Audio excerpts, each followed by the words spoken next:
പ്രഭാഷകൻ 23 അധ്യായം 1 മുതൽ 28 വരെയുള്ള വാക്യങ്ങൾ. എൻ്റെ പിതാവും ജീവിതത്തിന് നേതാവുമായ കർത്താവെ, അവയുടെ ഇഷ്ടത്തിന് എന്നെ ഏൽപ്പിച്ചു കൊടുക്കരുതേ. അവ നിമിത്തം ഞാൻ വീഴാനിടയാകരുതേ. എൻ്റെ ചിന്തകളെ നേർവഴിക്ക് നയിക്കാൻ ഒരു ചാട്ടയും എൻ്റെ വികാരങ്ങൾക്ക് വിവേകപൂർണമായ നിയന്ത്രണവും ഉണ്ടായിരുന്നെങ്കിൽ എൻ്റെ പാപങ്ങൾ ശിക്ഷിക്കപ്പെടാതെ പോവുകയില്ല, എൻ്റെ കുറ്റങ്ങൾ അവഗണിക്കപ്പെടുകയുമില്ല. എൻ്റെ പാപങ്ങളും കുറ്റങ്ങളും പെരുകി ഞാൻ എൻ്റെ ശത്രുക്കൾക്ക് കീഴ്പ്പെടുകയോ അവർ എന്നെ ചൊല്ലി സന്തോഷിക്കുകയോ ചെയ്യുകയില്ല. എൻ്റെ പിതാവും ദൈവവുമായ കർത്താവെ, എൻ്റെ ദൃഷ്ടികൾ ഔന്നത്യം നിറഞ്ഞതാകരുതേ. അധമ വികാരങ്ങൾക്ക് ഞാൻ അടിമയാകരുതേ. അമിതമായ ആഹാരപ്രിയമോ ഭോഗാസക്തിയോ എന്നെ കീഴ്പ്പെടുത്താതിരിക്കട്ടെ. നിർലജ്ജമായ വികാരങ്ങൾക്ക് എന്നെ ഏൽപ്പിച്ചു കൊടുക്കരുതേ. കുഞ്ഞുങ്ങളെ, നാവിനെ നിയന്ത്രിക്കേണ്ടത് എങ്ങനെയെന്ന് കേൾക്കുവിൻ. ഈ ഉപദേശം അനുസരിക്കുന്നവൻ കുറ്റക്കാരനാവുകയില്ല. പാപിയുടെ പതനത്തിന് കാരണം അവൻ്റെ ചുണ്ടുകളാണ്. ചീത്ത പറയുന്നവൻ്റെയും അഹങ്കാരികളുടെയും വീഴ്ചയ്ക്ക് കാരണം നാവ് തന്നെ. ആണയിടുന്ന ശീലം നന്നല്ല. പരിശുദ്ധൻ്റെ നാമം വെറുതെ ഉരുവിടരുത്. നിരന്തരം പീഡിപ്പിക്കപ്പെടുന്ന അടിമയുടെ ശരീരത്തിൽ മുറിവ് ഒഴിയാത്തതുപോലെ എല്ലായ്പ്പോഴും ദൈവനാമം വിളിച്ച് ശപഥം ചെയ്യുന്നവൻ പാപത്തിൽ നിന്ന് സ്വതന്ത്രനായിരിക്കുകയില്ല. പതിവായി ആണയിടുന്നവൻ അകൃത്യങ്ങൾ കൊണ്ട് നിറഞ്ഞിരിക്കും. അവൻ്റെ ഭവനം ശിക്ഷയിൽ നിന്ന് ഒരിക്കലും മുക്തമാവുകയില്ല. ശപഥം നിറവേറ്റാതെ പോയാൽ അവൻ കുറ്റക്കാരനാകും. മനഃപൂർവ്വം ലംഘിച്ചാൽ ഇരട്ടി പാപമുണ്ട്.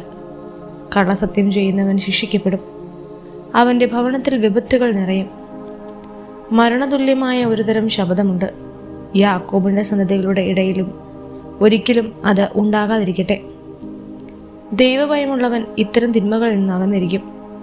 അവൻ പാപത്തിൽ മുഴുകുകയില്ല. അസഭ്യഭാഷണം ശീലിക്കരുത്, അത് പാപകരമാണ്. വലിയവരുടെ കൂടെ ഇരിക്കുമ്പോൾ മാതാപിതാക്കന്മാരെ അനുസരിക്കുക. അല്ലെങ്കിൽ നിന്നെ തന്നെ മറന്നുള്ള പെരുമാറ്റത്തിൽ നീ അവരുടെ മുമ്പിൽ വിഡ്ഢിയാകും. ജനിക്കാതിരുന്നെങ്കിൽ എന്ന് നീ അപ്പോൾ ആഗ്രഹിക്കുകയും ജന്മദിനത്തെ ശപിക്കുകയും ചെയ്യും. നിന്ദനം ശീലിച്ചവൻ ജീവിതകാലത്ത് ഒരിക്കലും പക്വത നേടുകയില്ല. 2 കൂട്ടർ പാപം വർദ്ധിപ്പിക്കുന്നു, മൂന്നാമതൊരു കൂട്ടർ ക്രോധം ക്ഷണിച്ചു വരുത്തുന്നു.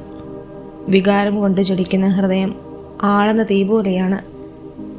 ജീവിതം പൂർണ്ണമായി നശിപ്പിക്കുന്നതുവരെ അതടങ്ങുകയില്ല. ഭോഗശക്തിക്ക് അടിമപ്പെടുന്നവൻ അഗ്നി ദഹിപ്പിക്കുന്നതുവരെ അതിൽ നിന്ന് സ്വതന്ത്രനാവുകയില്ല. വ്യഭിചാരിക്ക് എല്ലാ അപ്പവും മധുരിക്കുന്നു, മരണം വരെ അവൻ പിന്മാറുകയില്ല. വിവാഹ ഉടമ്പടി ലംഘിക്കുന്നവൻ ആത്മഹത്യം ചെയ്യുന്നു. ആരാണ് എന്നെ കാണുക? ഇരുട്ട് എനിക്ക് മറയാണ്. ഭിത്തികൾ എന്നെ ഒളിപ്പിക്കുന്നു. ആരും എന്നെ കാണുന്നില്ല. ഞാൻ എന്തിനു പേടിക്കണം? അത്യുന്നതൻ എന്നെ പാപങ്ങൾ പരിഗണിക്കുകയില്ല. മനുഷ്യനെ മാത്രമേ അവൻ ഭയപ്പെടുന്നുള്ളൂ. കർത്താവിൻ്റെ കണ്ണുകൾ സൂര്യനേക്കാൾ 10,000 മടങ്ങ് പ്രകാശമുള്ളതാണെന്ന് അവൻ അറിയുന്നില്ല. അവിടുന്ന് മനുഷ്യൻ്റെ എല്ലാ മാർഗങ്ങളും നിരീക്ഷിക്കുകയും നിഗൂഢ സ്ഥലങ്ങൾ കണ്ടുപിടിക്കുകയും ചെയ്യുന്നു. പ്രപഞ്ച സൃഷ്ടിക്ക് മുമ്പ് തന്നെ അവിടുന്ന് അത് അറിഞ്ഞിരുന്നു. സൃഷ്ടിക്ക് ശേഷവും അങ്ങനെ തന്നെ. ഈ മനുഷ്യൻ നഗരവീഥികളിൽ വെച്ച് ശിക്ഷിക്കപ്പെടും. ഒട്ടും പ്രതീക്ഷിക്കാതിരുന്നിടത്ത് വെച്ച് പീഡിപ്പിക്കപ്പെടുകയും ചെയ്യും. ഭർത്താവിനെ ഉപേക്ഷിച്ച് അന്യനിൽ നിന്ന് അവന് അവകാശിയെ നൽകുന്ന സ്ത്രീയും ഇങ്ങനെ തന്നെ. അവൾ അത്തരത്തിൻ്റെ നിയമം ലംഘിച്ചു. ഭർത്താവിനെ വഞ്ചിച്ച് വേശ്യാവൃത്തിയിൽ ഏർപ്പെട്ട് അന്യപുരുഷനിൽ നിന്ന് സന്താനങ്ങൾക്ക് ജന്മം നൽകി. അവളെ സമൂഹത്തിൻ്റെ മുമ്പാകെ കൊണ്ടുവരും. അവളുടെ സന്താനങ്ങളുടെ മേൽ ശിക്ഷയുണ്ടാകും. അവളുടെ കുഞ്ഞുങ്ങൾ വേര് പിടിക്കുകയോ ശാഖകൾ ഫലം പുറപ്പെടുവിക്കുകയോ ചെയ്യുകയില്ല. അവൾ അവശേഷിപ്പിക്കുന്നത് ശാപഗ്രസ്തമായ ഓർമ്മയാണ്. അവളുടെ അപകീർത്തി മായുകയില്ല. കർത്തൃഭയത്തേക്കാൾ ശ്രേഷ്ഠമോ കർത്താവിൻ്റെ കൽപ്പന അനുസരിക്കാത്തതിനേക്കാൾ മാധുരമോ ആയി മറ്റൊന്നില്ലെന്ന് അവളെ അതിജീവിക്കുന്നവൻ അറിയും. ദൈവത്തെ അനുസരിക്കുക വലിയ ബഹുമതിയും അവിടുത്തെ അംഗീകാരം ദീർഘായുസുമാണ്. പ്രഭാഷകൻ 24 അധ്യായം 1 മുതൽ 34 വരെയുള്ള വാക്യങ്ങൾ. ജ്ഞാനത്തിൻ്റെ വാക്കുകൾ അവൾക്ക് തന്നെ പുകഴ്ചയാണ്. തൻ്റെ ജനത്തിൻ്റെ മധ്യത്തിൽ അവൾ മഹത്വം ആർജിക്കുന്നു. അത്യുന്നതൻ്റെ സഭയിൽ അവൾ വായു തുറക്കുന്നു. അവിടുത്തെ സൈന്യത്തിൻ്റെ മുമ്പാകെ അവൾ പ്രഘോഷിക്കുന്നു.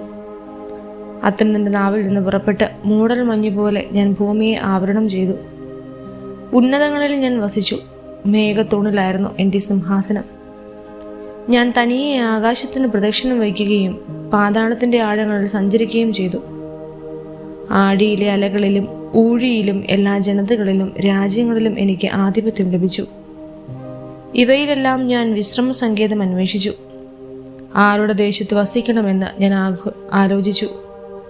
അപ്പോൾ സകലത്തിൻ്റെയും സൃഷ്ടാവ് എനിക്ക് കൽപ്പന നൽകി. എൻ്റെ സൃഷ്ടാവ് എനിക്ക് കൂടാരത്തിന് സ്ഥലം നിശ്ചയിച്ചു തന്നു. അവിടുന്ന് പറഞ്ഞു, യാക്കോബിൽ വാസമുറപ്പിക്കുക, ഇസ്രായേലിൽ നിന്റെ അവകാശം സ്വീകരിക്കുക. കാലം ആരംഭിക്കും മുമ്പ് അവിടുന്ന് എന്നെ സൃഷ്ടിച്ചു. ഞാൻ അനന്തമായി നിലനിൽക്കുന്നു. വിശുദ്ധ മന്ദിരത്തിൽ അവിടുത്തെ മുമ്പിൽ ഞാൻ ശുശ്രൂഷ ചെയ്തു. സിയോനിൽ ഞാൻ വാസമുറപ്പിച്ചു.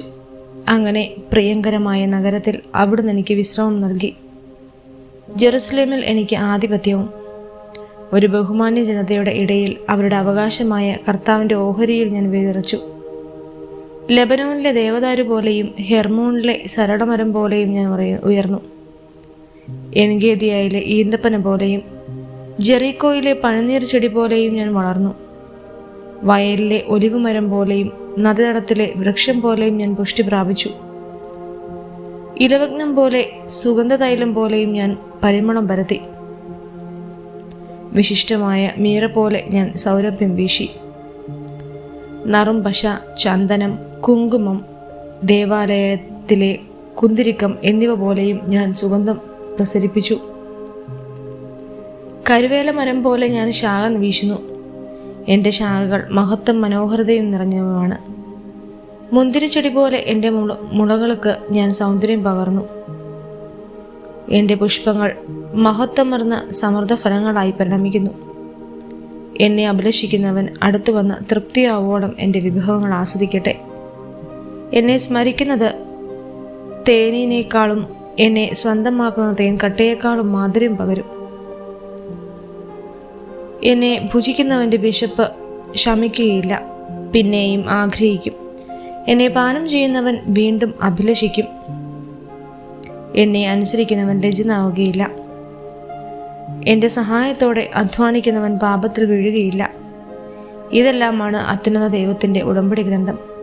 യാക്കോബിൻ്റെ സമൂഹങ്ങൾക്ക് അവകാശമായി മോശ നമുക്ക് കൽപ്പിച്ച് നൽകിയ നിയമം.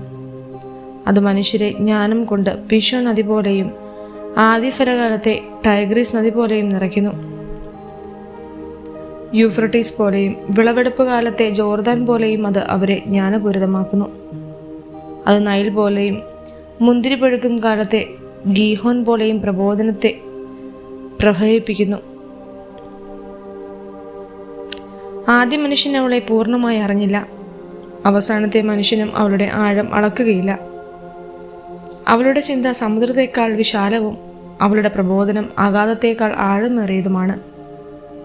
നദിയിൽ നിന്നുള്ള തോട് പോലെയും ഉദ്യാനത്തിലേക്കുള്ള നീർച്ചാല് പോലെയും ഞാൻ ഒഴുകി. ഞാൻ എൻ്റെ ഉപവനം നനയ്ക്കുകയും തോട്ടം കുതിർക്കുകയും ചെയ്യും എന്ന് ഞാൻ പറഞ്ഞു. ഇതാ എൻ്റെ തോട് നദിയായി, എൻ്റെ നദി സമൃദ്ധമായി. ഞാൻ വീണ്ടും എൻ്റെ ഉപദേശത്തെ പ്രഭാതം പോലെ പ്രകാശനമാക്കും. അതിൻ്റെ കാന്തി വിദൂരങ്ങളിലും പ്രസരിപ്പിക്കും.